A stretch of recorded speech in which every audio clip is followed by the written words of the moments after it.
At this point, we're checking in on Isabela, where severe tropical storm Christine made landfall early Thursday. And for this, we have Isabela Provincial Disaster Risk Reduction and Management Office Head, Attorney Constante Foronda Jr. Attorney, kahapon pa ho kayo nagpapa-unlock. Maraming salamat po. Kamusta ho ba ang power at ang supply po ng tubig ngayon? Wala pong problema dito sa Isabela in terms of power, tubig. Tubig, I mean the domestic tubig. Yung power, sometimes meron pong mga interruptions. Dala ng kapag nag-trip po yung system ng electric cooperative or pag nasira po yung kanilang mga transformers. Pero generally, normal po yung kuryente dito sa amin.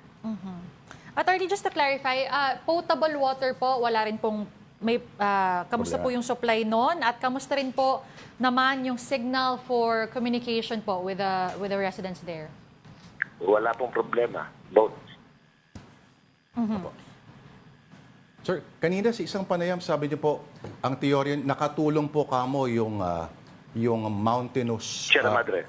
Yung sa Sierra Madre po. Sierra Madre po. Yung sa Sierra Madre, yung mga kabundukan po dyan, yung nagpa-disperse kahit paano ng lakas si Christine. At Tama po.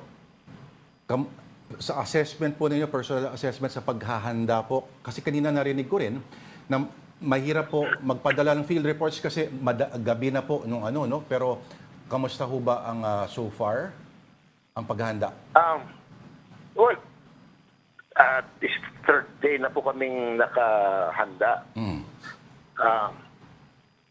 Well, in terms of three things. One, yung pong rescue. Pangalawa, evacuation centers. Apa. Pangatlo, yung pong relief items. Apa. Yung sa response, lahat po ng 36 local DRRM offices ay nakahanda noon pa 3 days ago. Nakahanda na po yung kanilang water search and rescue equipment, pati na rin po kanilang mga trained personnel na magresponde sa kahit ano pong emergency, whether or not konektado sa Bagyong Christine.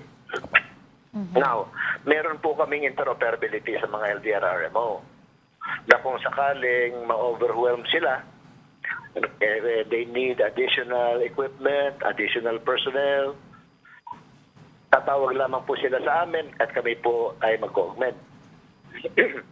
Tungkol naman po sa evacuation center, dati na pong nakahanda yung madami pong evacuation center sa buong Isabela na tumanggap po ng evacuees.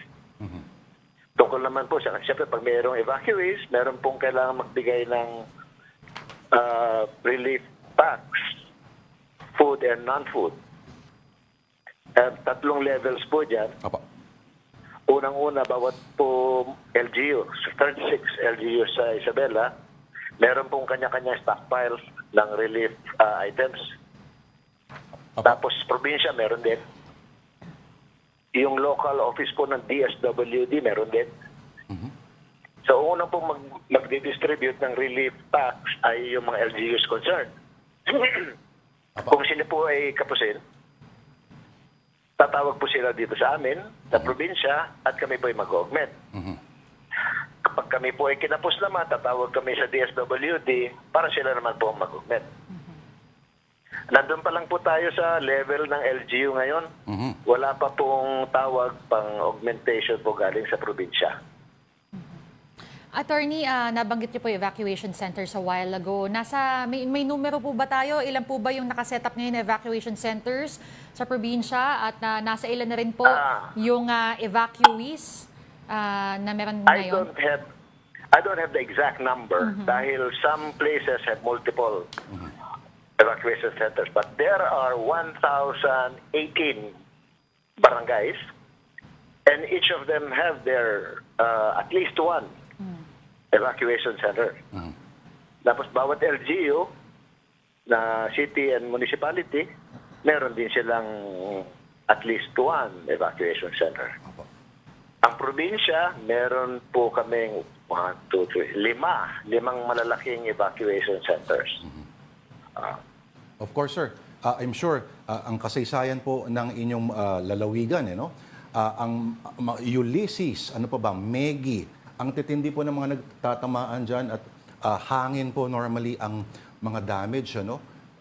Pagdating po dito kay Christine, ito naman dala ay ulan. So, naging manageable po kahit paano dahil ang sa bagay, pero signal number 1 sa ibang lugar, sapat na para magpinsala. Pero yes, sir. Lalo na po sa may bandang Bicol area. Opo, tama po 'yan.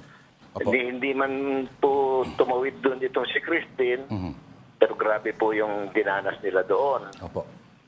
Na siyempre ini-imagine ng mga tao kung ganito sa Bicol na hindi naman dumaan ng Christine doon, mas grabe sa Isabela na dinaanan. Yep. Pero hindi po ganun eh. Actually, ako ngayon ay nandito sa parking area, Opo. open air parking area ng Emergency Operations Center. Opo. Hindi po ako nababasa. I see. Yung pong tumitingala ako ngayon, tinitingnan ko yung mga sanga po ng mga puno ni halos hindi gumagalaw. Tiningnan ko po yung kanina, yung satellite map ng DOST. Opo. Wala na pong rain clouds over Isabela. Either that o nasa gitna sila ng mata. Okay. Attorney, okay. Wala na po, nasa Cordillera na po Opo. yung mata nitong si Christine. Attorney, kanina may mga footage po na may mga tulay pa rin na inabot ng tubig. Nag-subside na ho ba, I suppose? O may mga lugar pa rin bang unpassable? Hindi po, ganito po yan. Yung mga tulay na yon ay mga overflow bridges Opo. na Okay. sadyang mababa. Mhm. Dahil mas low cost po yung pagpapagawa noon. Parang temporary po na tawiran ng mga tao yun. Opo. Mhm. Habang naghihintay na magawa yung proper na bridge. Kaya mababa po yan. Para tumaas po ang level ng Cagayan River, magsasubmerge po yun. Opo. So ngayon, hindi pa po nag-emerge yung mga overflow bridges na yon. Pero hindi naman po ganun yung inconvenience na dala. Dahil meron po silang hindi naman kalayo ang alternate route. Alright.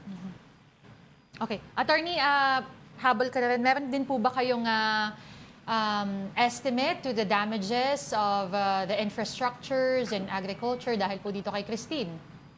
Infrastructure po, I do not expect any report saying any damage. Opo. Ang hinihintay po namin ay crop damage. Ang Isabela po ay may dalawang main crops, Opo. corn and rice. Yung corn, wala pong gaanong problema dahil bago po magkabagyo, 87% ay na-harvest na. Opo. Ang standing crop po ngayon ay rice. Nandun po sila sa stage na medyo matangkad na.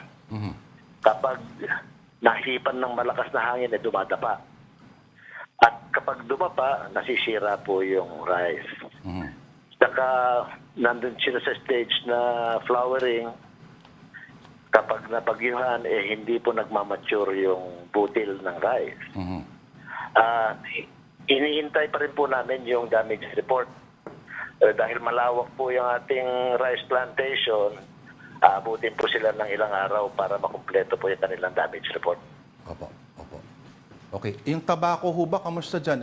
Buhay pa ho ba yung industriya ng tobacco sa Isabela, sir? Hindi na po ganun